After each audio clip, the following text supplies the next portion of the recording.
Hello दोस्तों, उम्मीद करती हूँ आप लोग अच्छे होंगे। दोस्तों, अगर आपने हमारे चैनल को सब्सक्राइब नहीं किया है तो प्लीज़ सब्सक्राइब कर लें। शांति। एक किसान अनाज के गोदाम में काम कर रहा था। काम के दौरान उसकी घड़ी कहीं खो गई थी। वह घड़ी उसके पिता ने उसे तोहफे में दी थी, इसलिए उसे उस घड़ी से बहुत लगाव था।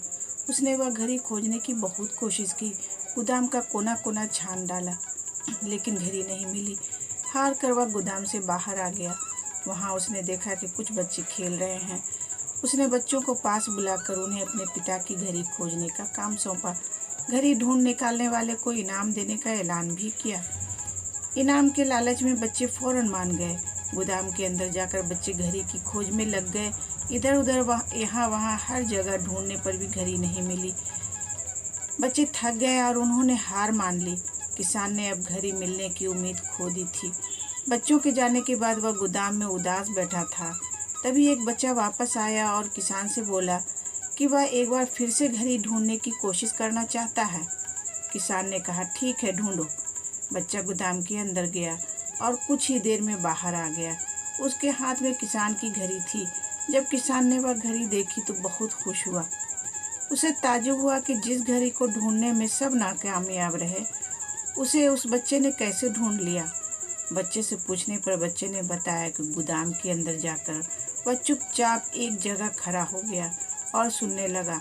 शांति में उसे घड़ी की टिक टिक की आवाज़ सुनाई दी और वह उस आवाज़ की ओर गया। वहां जाकर खोजने पर उसे वह घड़ी मिल गई।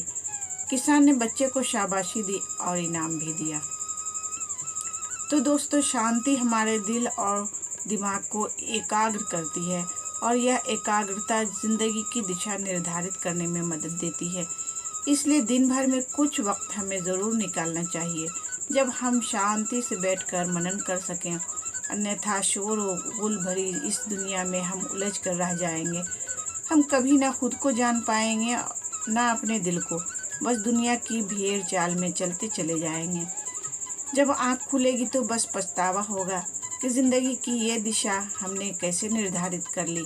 हम चाहते तो कुछ और थे, जबकि असल में हमने तो वही किया जो दुनिया ने कहा।